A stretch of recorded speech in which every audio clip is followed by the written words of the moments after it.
Obviously, just about everybody got a piece of the pie, it seemed. You set a record for runs scored in a opening weekend, and also had a little bit of adversity too, which is good this time of year. So just kind of talk about your takeaways from the weekend overall. Well, you just summed it up, Kyle. So I don't know what else you did it. Yeah, I think that I was really pleased with the weekend. Obviously, we had the hiccup there, but I think that's something that is a huge learning opportunity for us so early. It's why we scheduled the way that we did. And so I think that we came out of the weekend really loving this team, loving the tools we have, loving the lessons that we learned. Some big takeaways, some things to work on. Exactly what you want to get out of the first weekend. And you could go down the list, but two of your top performers were Brenly, true freshman, and then of course one of your newcomers, transfers, and Tiana Bell. I think Brenly had freshman of the week numbers. If you ask me, I mean just I really, agree. I agree. yeah, yeah. She, And not to take anything away from the Kentucky pitcher, she had great you know, numbers she too. had But I think she had a no hitter in her first yeah, start, right? yeah, That's I pretty believe awesome. that's right. Yeah, so definitely good there. But I mean, and then Ramsey got her first home run. Kennedy hit that grand slam. So it's been particular though. Brinley, I know that you had talked about that you had a lot of depth there. Behind the dish. Because you already had Kaylee that could play there as well if need be. So the depth just gets even deeper there, particularly at catcher, especially with what Brinley can do with her bat. Yeah, I mean, Bryn had a huge weekend. Ken's swinging it like we know Ken can, and I think that's the big thing going in, having that depth, because it's such a long season and it's grueling. It's grueling on your body. It's grueling on your mind. That position, and so just having the ability to use both of them, and keep them fresh and keep them in the game. Bryn's weekend was huge. No surprise. If anyone was surprised, they just hadn't paid attention or hadn't listened to anything, like that we've been talking about her. But she was incredible this weekend. Exactly like we knew that she would be. And last one for me, of the teams that you play this weekend, you've got Clemson twice, and John Rittman, started that program at Clemson into the COVID season, and has made it to the postseason every year. I think three super regionals. With him being at Stanford for as long as I imagine, y'all have probably crossed paths before, but just talk about the job that he's done at Clemson and any kind of past contact that y'all have had. Well, everything John Rittman touches in the softball world is great. He's I know him very well from my time at Cal. He's just such a great coach. He has a great mind for the game. He's a great developer.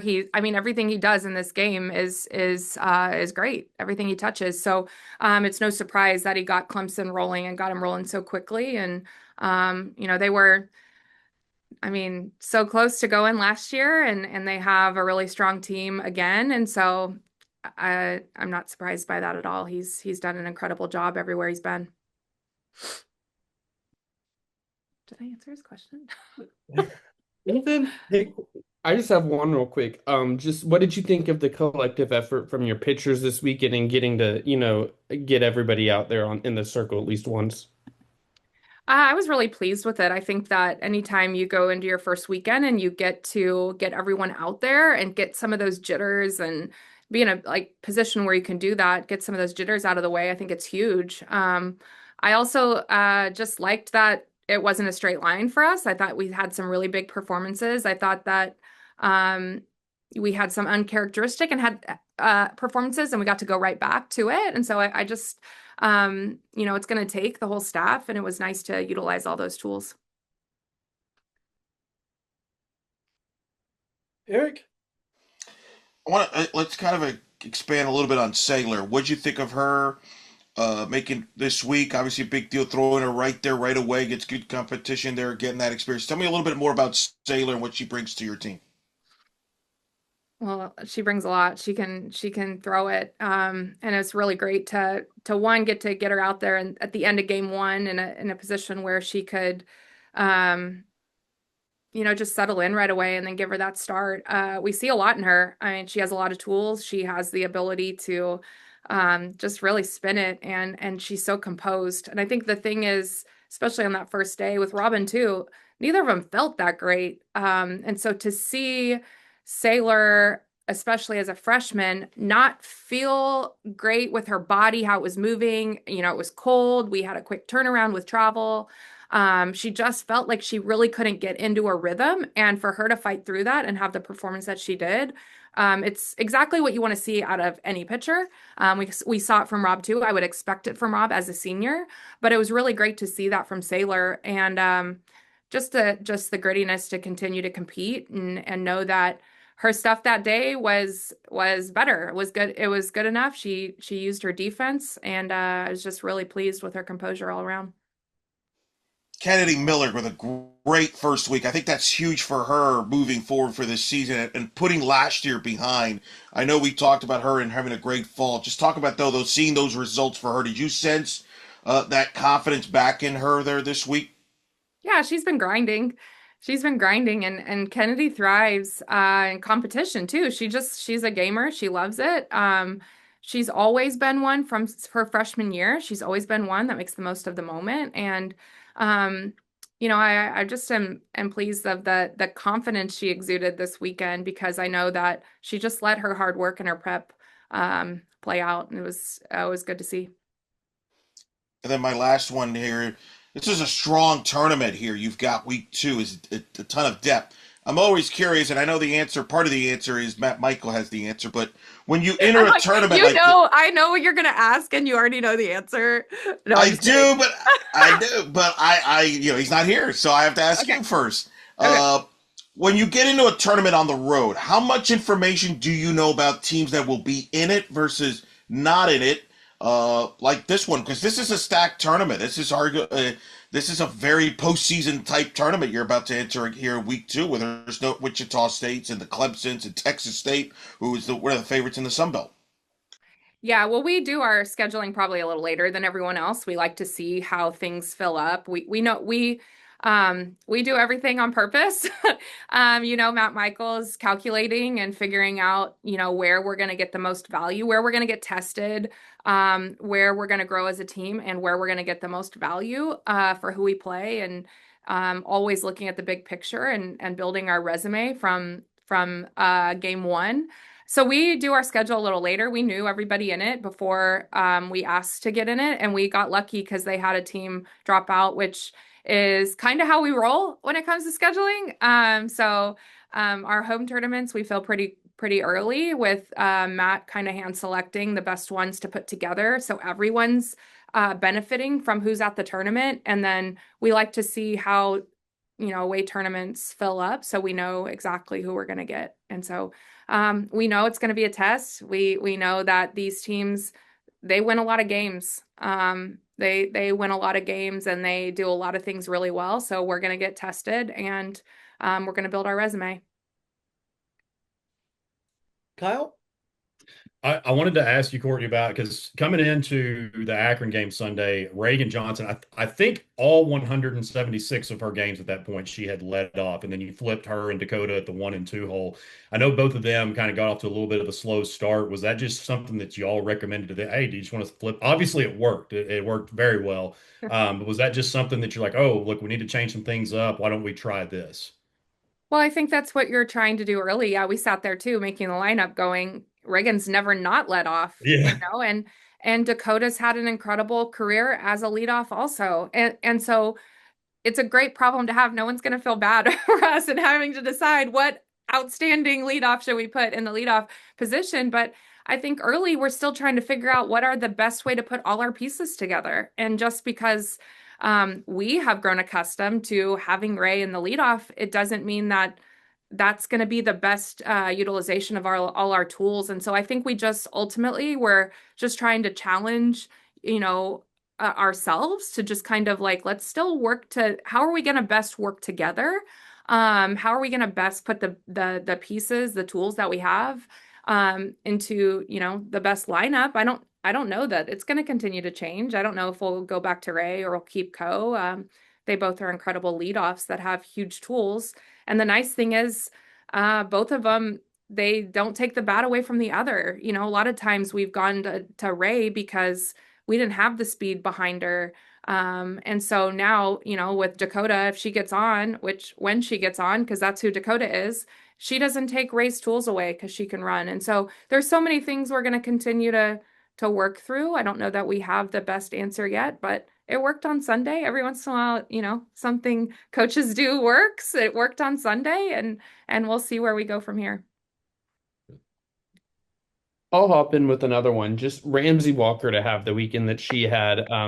Just I guess how refreshing is that to see her as a sophomore making the most of her opportunities. It's just refreshing to see because she's worked for it. She's so great. She's just like such a bright light. And so you could see it in her success of everyone celebrating her. She just grinds, she puts her head down and grinds. And for her to just have that confidence and make the most of the opportunity. It's a tough role, one of the toughest roles, toughest jobs in all of sports, I think, is to pinch hit. And for her to come in and make the most of the moment, trust her prep, have that confidence. It's just always huge to see, and it's just exciting to see it that Ramsey have that moment. Eric? Cam and kind of the load management of Cam to pitch and then to hit. How is that going from a staff there? What did you see?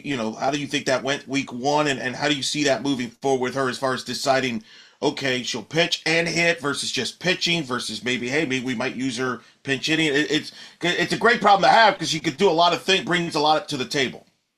Yeah, it's a good problem to have. I think it's her role is going to continue to evolve, and when she is swinging it the way she does, when she's pitching the way she does, it only makes us stronger of just being able to mix and match how we need to. And I mean, man, she was really good this weekend on both sides. As we expected, she's been working her tail off. But yeah, so her role is going to continue to evolve. She's going to be a major player in what we do this year.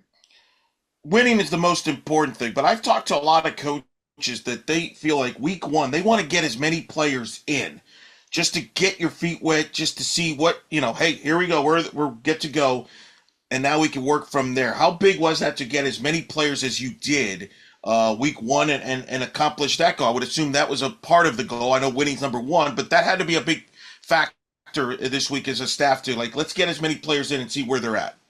Yeah, that's always our intent when you go into weekend one is creating some momentum, creating some collectiveness, like really, really leaning into that collectiveness and then just seeing, what is the best combination, who is going to thrive in each of these roles. I think when you get on the other side of the weekend, you're always kind of like, gosh, I wish we could have done more, wish we could have done this, when we get through the weekend and you're going to the weekend thinking that you're going to play at least 35 innings, and then when you don't get that, there's innings taken away and opportunities taken away from people that we need to get them. And so it's a good problem to have, but also like, gosh, I wish we could have done X, Y, and Z. And so I do like coming out of the weekend, learning what we did about our group, getting a lot of opportunities for everyone. But I think I look going, I'm glad we run rolled, but also I wish we had those, handful of innings to kind of spread out, especially in this really talented staff that we have. My last question, what was an area that you feel like for going from week one to week two, you want to kind of address maybe, hey, let's be better in this area? I know there's always a lot of areas to be better at, but just specifically anything from week to week, from week one that you say, okay, let's button this up here in week two and get better. And was there an area that surprised you from week one?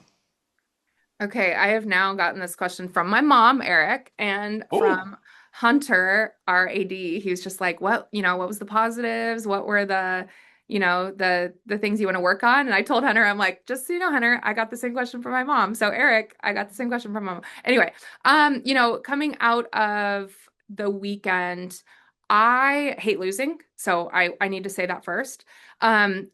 I like that we hit some of that adversity, and I like the lesson that we get to learn that from this first weekend, because we eventually inevitably have to learn the lesson. And we haven't necessarily learned it as early as we got to learn it this weekend of just trusting the plan a little bit more offensively, and making bigger adjustments. We have really great adjustability. That's one of the things that, I mean, we do a really great job with offensively. And I just didn't think that we had the intent in that second Virginia game.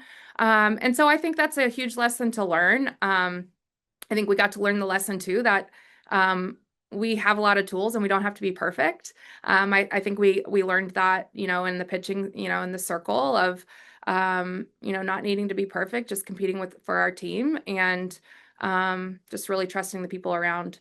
So I was happy with how we grew through the weekend. I'm happy with how we showed up after the Virginia game. I'm happy with how we showed up on Sunday, when we were warming up in upper 20s. It was warmer in Fayetteville. It was in 60s in Fayetteville, and we were playing in 30s, and so I like a lot of those things. I like a lot of the character things, and I like the lessons that we got to learn, and so I hope that we learn them and make those adjustments.